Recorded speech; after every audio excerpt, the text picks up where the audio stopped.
ক্ষমতায় বিএনপি থাকে আর যদি আপনারা অন্য দলকে ভোট দেন আমি কিন্তু আপনাদের কাউকে ছাড়বো না। ঘর বাড়ি সব পুরায়া সরকার করে দেবো। অপমানিত হই সে অপমানের শোধ কিন্তু আমি ওইভাবেই নেবো কিন্তু। ঠিক আছে না? আপনাকে আমার অপমানিত হয়ে দেবেন। ভাই, বিএনপির নেতা কি ভোট চাইলেন নাকি নিজের বক্তব্য দ্বারাই নিজেই আত্মহত্যা করলেন? তাকে ভোট না দিলে নাকি সে সকল মানুষদেরকে মেরে ফেলবেন, সবাইকে দেখে ছাড়বেন, এমনকি যে ভোট দিবে না তাকে ভালো করে দেখে রাখবেন এবং কড়া জবাব দেওয়া হবে বলে দাবি করেন নিজের বক্তব্যতে।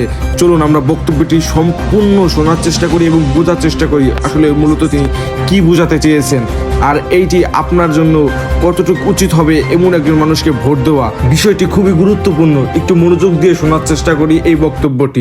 ক্ষমতায় বিএনপি থাকে আর যদি আপনারা অন্য দলকে ভোট দেন আমি কিন্তু আপনাদের কাউকে ছাড়বো না। ঘর বাড়ি সব পুরায়া সরকার করে দেবো। আমি কিন্তু কথা খুব পরিষ্কার বলতেছি, এটা মনে করেন আমি ভয় দেখাচ্ছি, আমি পরিষ্কার করে বলতেছি।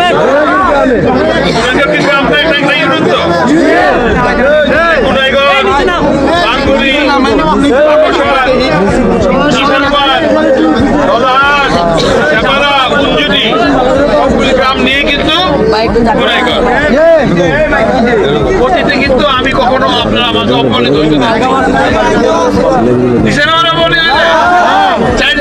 ইলেকশন করছি গুনাইগড় থেকে সবচেয়ে ম্যাক্সিমাম ভোটই 95% বেশি ভোট আপনারা দিচ্ছেন আমাকে, এবং যা কাজ করা এখন যা আছে দৃশ্যমান কাজ সবকিছু কিন্তু আমারই করা। সুতরাং আপনারা কি চান যে আমি আবার অপমানিত হই?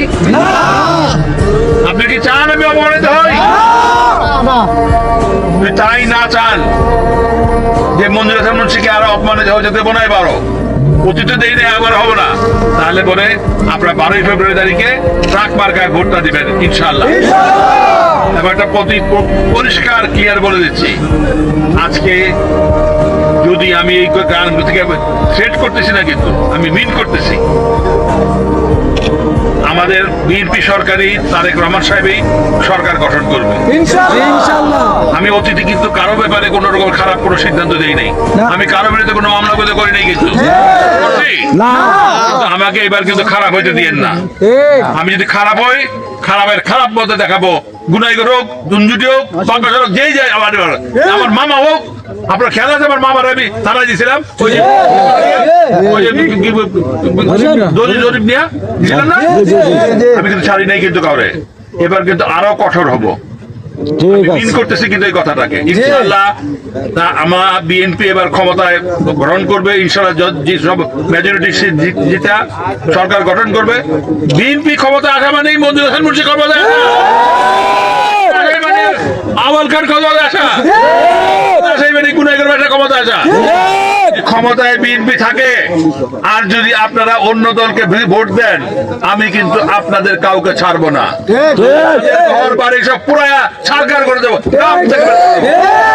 আমি কিন্তু কথা খুব পরিষ্কার বলতেছি, এটা মনে করেন আমি ভয় দেখাচ্ছি, আমি পরিষ্কার করে বলেছি। কথা আপনি রেকর্ড করে বলে দিতে পারেন, যে দিয়া ইয়েতে ফেসবুকে ছেড়ে দিতে পারেন, আমার অসুবিধা নাই, আমি এটা মিন করতেছি। সুতরাং আমাকে যেন অপমানিত না হইতে হয়, আমি যদি অপমানিত হই সে অপমানের শোধ কিন্তু আমি ওইভাবেই নেবো কিন্তু। ঠিক আছে না? আপনাকে আমার অপমানিত হয়ে দেবেন, তাহলে সবাই কিন্তু 12ই ফেব্রুয়ারি তারিখে ট্রাক মার্কায় ভোট দিয়া জয়যুক্ত করবেন, মঞ্জুর হাসান মুন্সিকে অপমানের হাত থেকে রক্ষা করবেন, তারেক রহমানকে সরকার গঠনে সহায়তা করবেন, গুনাইগড় প্রার্থীদের সহায়তা করবেন। বিসমিল্লাহির রহমানির রহিম।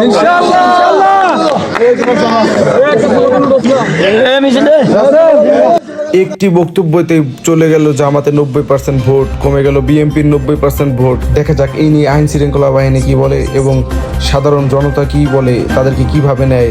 এরকম গুরুত্বপূর্ণ আপডেট পেতে অবশ্যই চ্যানেলটি সাবস্ক্রাইব করে রাখুন। দেখা হবে পরবর্তী ভিডিওতে নতুন নতুন আপডেট পেতে। অবশ্যই আমাদের একটি লাইক দিয়ে উৎসর্গ করুন।